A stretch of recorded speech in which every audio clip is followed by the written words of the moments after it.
Kemuel Delgado rolls his eyes as he drives down a highway and sees a sculpture featuring Christopher Columbus, called Birth of the New World, looming over the Atlantic coastline. It stands taller than the Statue of Liberty.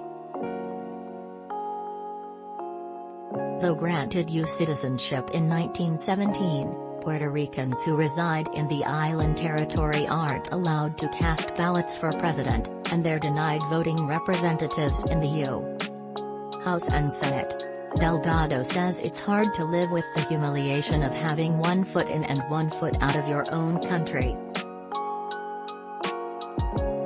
And yet, even as Delgado yearns for statehood, he's begun to re-examine his own identity as a Puerto Rican and to reflect on the ways that racism and inequality in the territory mirror the divisions he sees on the mainland.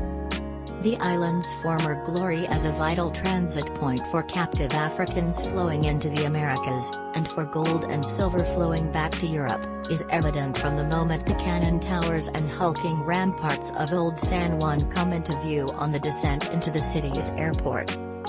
Imposing walls encircling the old town took 200 years to build, mostly using the forced labor of slaves. By a clifftop lighthouse, children now fly kites in the trade winds that once ushered in ships loaded with human cargo. While shopping recently in a store in Old San Juan, Delgado came across a yellowing newspaper with frayed edges that helped him connect Puerto Rico's struggles to the broader movement for racial justice.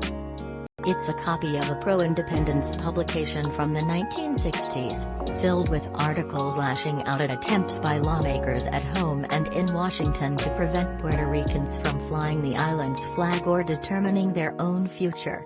Delgado unfolds the paper to reveal the front-page headline that had caught his attention, printed in big, bold type: Puerto Rico, Territorio Esclavo de America.